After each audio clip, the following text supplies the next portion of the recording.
Hello बच्चों, चलिए हमारा प्रश्न देखते हैं। हमारा प्रश्न है पौधों में नाइट्रोजन व पोटेशियम के कार्यों का विवरण दीजिए। अब इस प्रश्न की अगर बात करें तो सबसे पहले हम यहाँ पर देखते हैं इस प्रश्न की मुख्य अवधारणा को। तो प्रश्न की मुख्य अवधारणा के अंतर्गत हम यहाँ पर कह सकते हैं कि सामान्य रूप से यहाँ पर प्रकृति में जो विभिन्न प्रकार के पादप पाए जाते हैं वह पादप मृदा से यहाँ पर जड़ की सहायता से यहाँ पर जो है विभिन्न प्रकार के खनिज पोषकों का जो है अवशोषण करते हैं। और ये जो खनिज पोषक होते हैं इसके अंतर्गत यहाँ पर जो है विभिन्न प्रकार के तत्व भी शामिल होते हैं।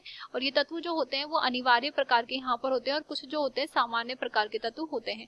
ये तत्व जो होते हैं ये विभिन्न प्रकार की जो क्रियाविधियां होती है पादप की, उन क्रियाविधियों में यहाँ पर सहायता प्रदान करते हैं, जिसके अंतर्गत यहाँ पर जो है वृद्धि की क्रियाविधि होती है। इसके अंतर्गत हम यहाँ पर कह सकते हैं कि जनन की क्रियाविधि भी आ सकती है। तो विभिन्न प्रकार की क्रियाविधि जीवन चक्र के लिए आवश्यक होते हैं। अगर हम इस प्रश्न की बात करें तो हमें यहाँ पर दिया है नाइट्रोजन व पोटेशियम।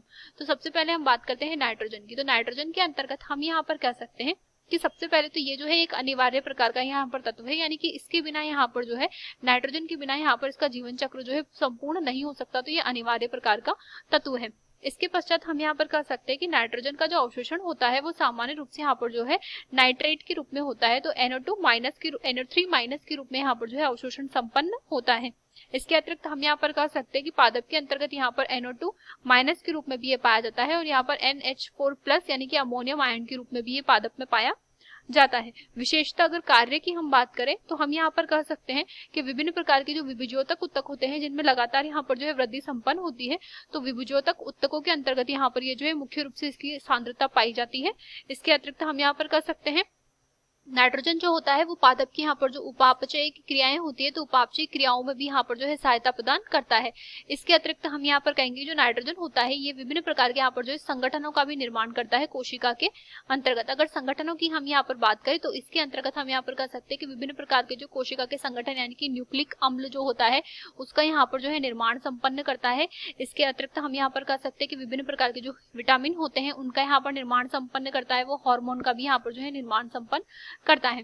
इसके अतिरिक्त अगर हम यहाँ पर बात करें पोटेशियम की तो पोटेशियम के अंतर्गत हम यहाँ पर कह सकते हैं कि सबसे पहले तो जो पोटेशियम होता है ये K+ आयन के रूप में यहाँ पर जो है अंतर्ग्रहित किया जाता है। इसकी उपस्थिति की अगर बात करें तो विभिन्न प्रकार की कलियों में ये यहाँ पर पाया जाता है। इसके अतिरिक्त हम यहाँ पर कह सकते हैं कि पादप की पर्णों में पाया जाता है, क्योंकि यहाँ पर पर्णों में जो है रंध्र पाए जाते हैं और हम जानते हैं कि जो रंध्र होते हैं उनमें यहाँ पर जो है K+ जो होता है यहाँ पर सहायता प्रदान करता है रंध्रों के खुलने व बंद होने में। तो हम यहाँ पर कह सकते हैं कि एक क्रियाविधि का यहाँ पर नियंत्रण होता है, खुलने व बंद होने की जो क्रिया होती है उस क्रियाविधि में यहाँ पर यह आवश्यक होता है।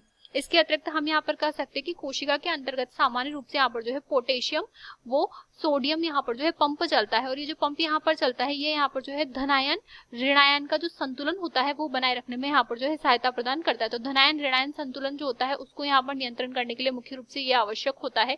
इसके अतिरिक्त हम यहाँ पर कह सकते हैं कि पोटेशियम जो होता है प्रोटीन के संश्लेषण में भी यहाँ पर जो है सहायता प्रदान करता है।